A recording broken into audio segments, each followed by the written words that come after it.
Blouse neck అంతా ఫ్రేమ్కి పట్టేలాగా ఎలా ఫిట్ చేసుకోవాలో చూసేద్దాం ఈ వీడియోలో.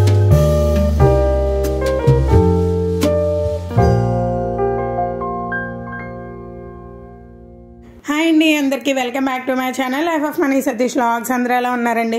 నేనైతే చాలా బాగున్నాను, మీరు కూడా బాగున్నారు అనుకుంటున్నాను. ఈరోజు మన వీడియో వచ్చేసి ఏంటో తెలుసా, ఫ్రేమ్కి బ్లౌజ్ నెక్ మనం ఏదైతే డిజైన్ వేసుకుంటామో ఆ నెక్ అంతా కూడా ఫ్రేమ్కి ఎట్లా ఫిట్ చేసుకోవాలనేది మన వీడియో. ఆల్రెడీ నేను ఒక వీడియో చేశానండి, అంటే 2 చేతులు ఒకసారి ఎట్ ఎ టైం ఫ్రేమ్కి ఎట్లా ఫిట్ చేసుకోవాలని. అప్పుడే నేను నెక్ ఫ్రేమ్ కూడా ఎట్లా సెట్ చేసుకోవాలనేది చూపించాను. అది పెద్దగా వెళ్ళలేదు అనుకోండి, ఇదైనా కరెక్ట్గా చూడండి. ఒకవేళ ఇంకా ఇన్ కేస్ ఎవరైనా మీలో ఎవరైనా నేర్చుకునే ఇంట్రెస్ట్ ఉన్న వాళ్ళు అయితే గనక ఖచ్చితంగా షేర్ చేయడం మాత్రం అసలు మర్చిపోకండి. లైక్ చేయండి. మీకు ఎలా అనిపించిందో కూడా నాకు కామెంట్ సెక్షన్లో కామెంట్ చేసి చెప్పండి. అక్కడ చూస్తున్నారా, నేను చాక్ పీస్తో హాఫ్, అంటే మనకి అండర్ ఆర్మ్స్ దగ్గర నుంచి నెక్ ఏదైతే ఉంటుందో షోల్డర్ పార్ట్ అంతా కూడా నేను ఒక పక్క గీసుకున్నాను. మీకోసమే డ్రా చేశానండి. యాక్చువల్గా నాకైతే నాకు అంత అవసరం లేదు, నాకు తెలిసిపోతుంది. మనకి కొంచెం ప్రాక్టీస్ అయ్యే కొద్దీ మనకి అవి ప్లేసెస్లో ఎక్కడ ప్లేస్ చేసుకోవాలి ప్రతిదీ కూడా మనకు అర్థమైపోతుందండి. చూడండి, మీకు కొంచెం లైట్గా వైట్ కలర్ కనిపిస్తుంది కదా, అది ఆ పార్ట్ వచ్చేసరికి నెక్. అండ్ షోల్డర్ పార్ట్ వచ్చేసరికి చూడండి, నేను చాక్ పీస్తో అయితే గీయడం జరిగింది.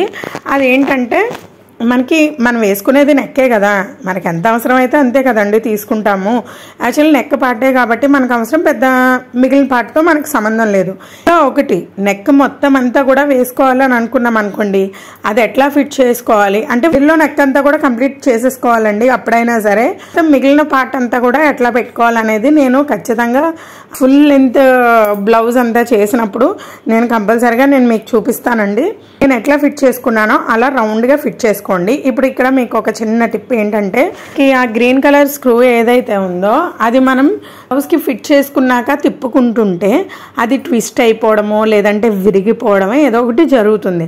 కాబట్టి అట్లా కాకుండా మనం ముందుగానే టైట్ చేసేసుకుని ఏదైతే 2 పీసెస్ ఉన్నాయి కదా, అంటే విడిగా ఉన్నాయి కదా, అక్కడ ముందే నొక్కేసుకోండి. అంటే కిందకి ఆ బ్లౌజ్ ఫ్రేమ్ ఏదైతే ఉందో ఆ ఫ్రేమ్కి కరెక్ట్గా అడ్జస్ట్ అయ్యేలా పెట్టేసుకోండి.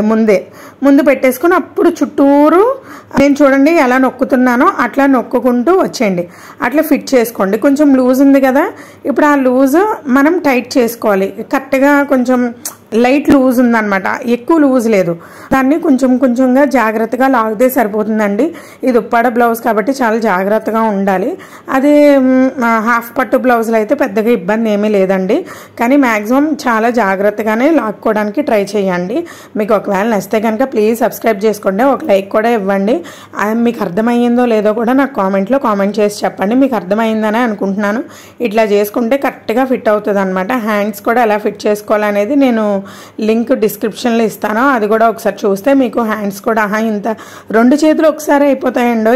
అలా పెట్టుకుంటే 2 ఒకసారి అయిపోయాయి అనుకో, మనకి ఈజీగానే ఉంటుంది కదా. 2 సార్లు ఫ్రేమ్ మార్చుకునే పని ఉండదు కదా. ఒకటండి ఫ్రేమ్ మార్చుకోవాలి ఇదో పెద్ద పని అని అనుకుంటారు, కానీ మగ్గని ఇదే సింపుల్ అండి. ఎందుకంటే మనం ఎక్కడ కూర్చుంటే అక్కడ పెట్టుకుని చేసేసుకోవచ్చు. ఇదండి ఫ్రేమ్కి చేసుకోవడం వల్ల ఇది మంచి బెనిఫిట్ అనమాట. అండ్ మీకు క్లియర్గా అర్థమైందని అనుకుంటున్నాను ఫ్రేమ్ ఎలా ఫిట్ చేయాలని. ఇంకా అర్థం కాని వాళ్ళు ఉంటే కనుక కామెంట్ సెక్షన్లో కామెంట్ చేసి అడగండి. ఇలా ఫిట్ చేసుకుంటే బ్లౌజ్కి అయితే జాడ రాకుండా ఉంటుంది. నచ్చితే ప్లీజ్ సబ్స్క్రైబ్ చేసుకోండి. Thanks for watching. లైక్ కొట్టడం మర్చిపోకండి.